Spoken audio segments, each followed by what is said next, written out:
Hey watch friends, with the upcoming Zelos Spearfish launch here in just a few days, it's actually going to be releasing on February 15th of 2022. I wanted to go ahead and this is the third part in the series here of a comparison between the Spearfish and its original inspiration, the Swordfish. Specifically, we'll be looking at the Swordfish 40.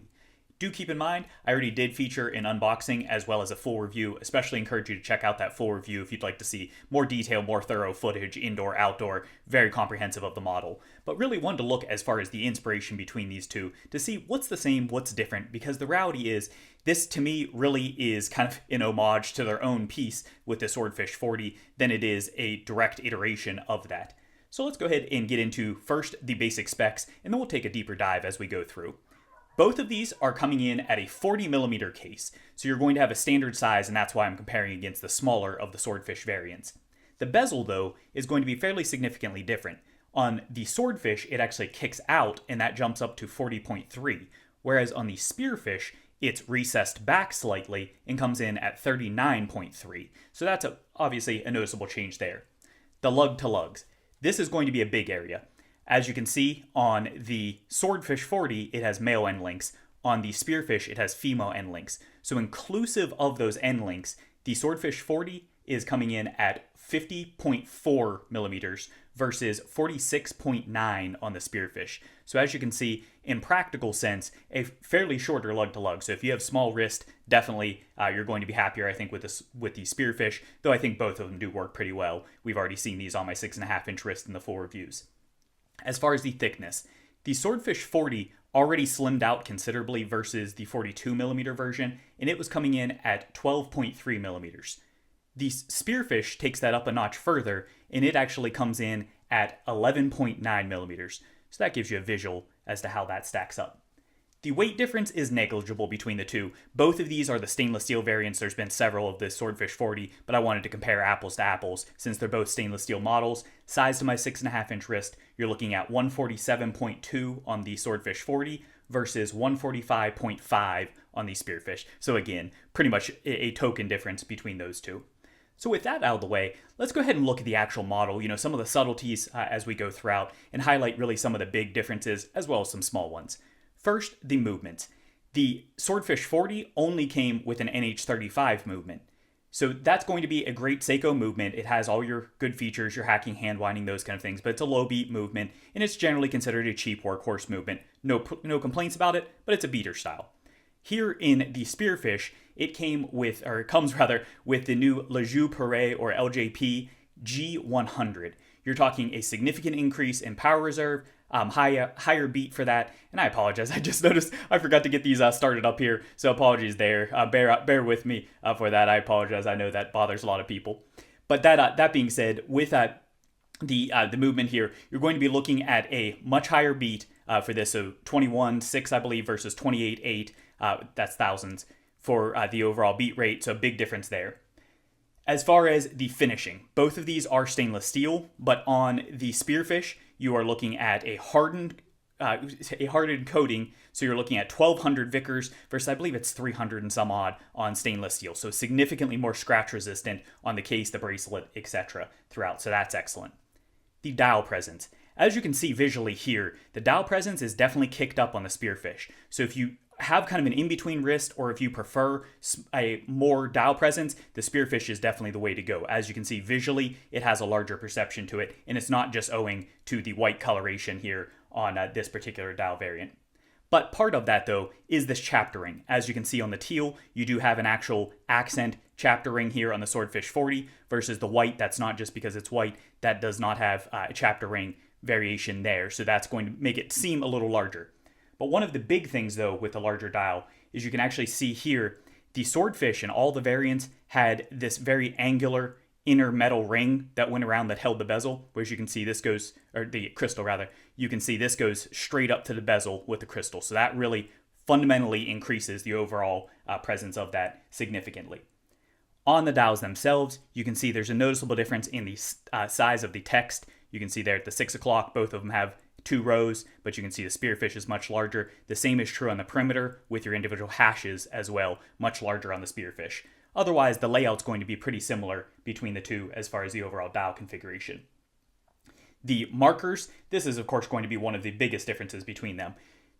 On the Swordfish, all the variants with the exception of the early meteorite variants are going to be a sandwich style configuration, whereas you do have applied indexes on the Spearfish. So a huge departure there. I know that's going to be significantly polarizing as to which you prefer, whether you like the sandwich style better or you're happier to have the applied. Very different in that sense as well. As far as the handset, you can see I would call it like a paddle style handset with cathedral for the minute on the Swordfish 40, whereas on the Spearfish, you can see this has more of what I would describe as like a modified Dauphine, but again with the cathedral accent. The second hands are going to be very similar, though the loom section is smaller on the Spearfish variant there. As far as the bezel ring, we talked about that piece. If you look at the actual bezel inserts themselves, you can see the bezel insert, to my eye, I didn't put this on calipers, but to my eye looks pretty darn close. They're about the same overall for sizing there. The Spearfish, though, as you can see here, does come in two variations. So you have this bi-directional 12-hour bezel versus you only had a unidirectional, so 60-click bi-directional versus 120-click unidirectional. You can get this style on the Spearfish, but you cannot get this style on the Swordfish 40. So that's a noticeable difference. Similarly, the bezels themselves, as we already saw from the side profile, very different cuts there. This one's more of like a gear or cog style cut, whereas this is what I would call like a thick coin edge on the Spearfish there. So a significant difference there as well. As far as the case, we already looked at this and we talked about the specs, but check out that difference there. You can see the Spearfish with being a more refined version, I do think it has certainly visually a much slimmer case overall. So even though there's not a huge difference in total thickness, I think the mid case does look significantly more slim. Part of that is you can see the chamfer cuts here. While both of them do have a polished chamfer, this is very small accent on the Swordfish 40, whereas you have a very pronounced cut on the Spearfish over here. So that's a pretty big difference as well. Additionally, if you look at the lug downturn, you can see the Swordfish 40 is much more angular, whereas on the Spearfish, it kind of has a nice curve to that. So it's still angular, but it has that flowing curve to that. So it does really change that look overall. Shifting over to the crown side, you can see that look continues over here as well. Both of them have a similar layout for the integrated crown guards. You can see the protrusion there come up almost as like a pyramid type shape on each of the sides. But then with the Spearfish, you can see again, that does cut down, has a lot more polish accent, a lot more flow to that versus just the top portion being polished up there.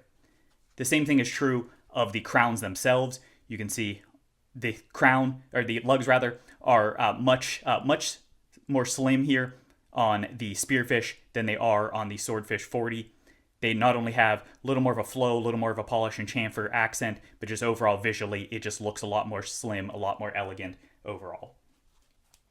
All right, with the bracelet you'll see the overall, beyond the end links, the overall construction is going to be pretty similar. The shape of them, the 3-link construction, the chamfered edges with the polishing all the way around, the chamfer on the exterior as far as the perimeter on all sides. But what is different though, if you look closely, it is smaller links on the Spearfish. So I think this already had good drape and articulation. This I think is even better on the Spearfish overall. So I think that's well done.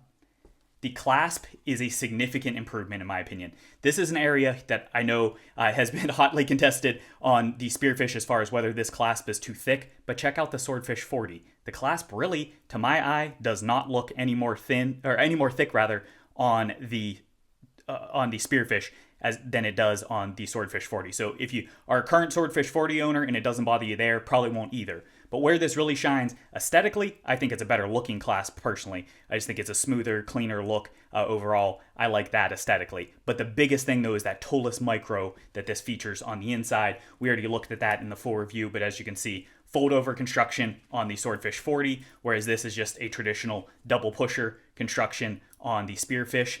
But you have traditional micro holes there versus with this, all you have to do is pull that little lever and you can slide that in and out. We did that in the full review. Otherwise, they're both going to be milled. You can see a thinner overall layout as far as the bridge and cuts, as far as the differences there for the mechanism, but fundamentally, it's going to be the same. And then finally, looking at the case back. You can see on the left here, the Swordfish 40 has the traditional solid case back with bead blasting and then a Swordfish in the middle. Whereas, as we looked at thoroughly in the full review, you have this beautiful exhibition to showcase that gorgeous G100 movement, Geneva striping, more accents, all that kind of stuff. So finally, the biggest thing and kind of the elephant in the room, and this is really going to be a judgment call here, and that is the overall price for this. Is it worthwhile? As you can see, the Spearfish, I think, has a significant number of upgrades. Certainly, I think there's a lot to like about this. I do think they hit the mark of being a more refined swordfish, though I really do think it is more of its own unique model as opposed to just being an iterative swordfish. But the pricing.